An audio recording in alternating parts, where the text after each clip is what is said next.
వందే మాత్రం. నేను మీ జర్నలిస్ట్ నవత. ముందుగా ఒక వీడియో చూపిస్తాను.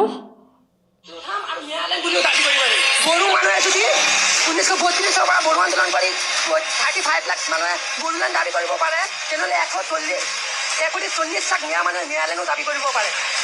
মিয়ালেণ্ডটো হ'ব পাৰে, মিয়ালেণ্ডৰ হোৱাটো কোনো আপত্তি নাই, কিন্তু মিয়ালেণ্ডটো আমি বাংলাদেশত পাতি দিম। మస్తు చెప్పిండు కదా.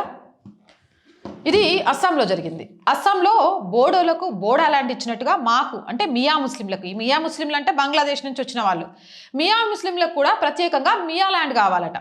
మా జనాభా 1,40,00,000 మంది ఉంది కాబట్టి అస్సాంలో మియా ల్యాండ్ అంటూ మాకు ఇచ్చేయండి అని డిమాండ్ చేస్తారు. ఇక అస్సాం సీఎం మామూలుడా హిమంత బిశ్వ శర్మ మంచి సమాధానం చెప్పగలరు. అలానే చెప్పారు. ఏంటి మియా ల్యాండ్ కావాలా? ఇస్తా, ఇవ్వడానికి నాకేం అభ్యంతరం లేదు, కానీ దాన్ని ఇండియాలో కాదు బంగ్లాదేశ్లో ఏర్పాటు చేస్తా. అక్కడికి వెళ్ళడానికి మేము దగ్గరుండి సాయం చేస్తాం. ఒకవేళ అక్కడ స్థలం లేకపోతే ఆఫ్ఘనిస్తాన్లో ఏర్పాటు చేస్తాం అని వ్యంగ్యంగా ఘాటుగా సమాధానం ఇచ్చారు. జనాభా పెరిగితే వాళ్ళ నుంచి వచ్చే డిమాండ్స్ ఏంటో చాలా క్లియర్గా అర్థం చేసుకొని తగ్గండి. ఓ పక్క నుంచి మిమ్మల్ని పంపించడానికి సిద్ధం చేస్తుంటే ఈ దేశం భూమి మీద కన్నేస్తారా ఖబర్దార్ అంటూ వార్నింగ్ ఇచ్చారు.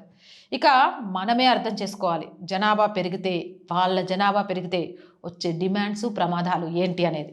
జై హింద్, జై భారత్.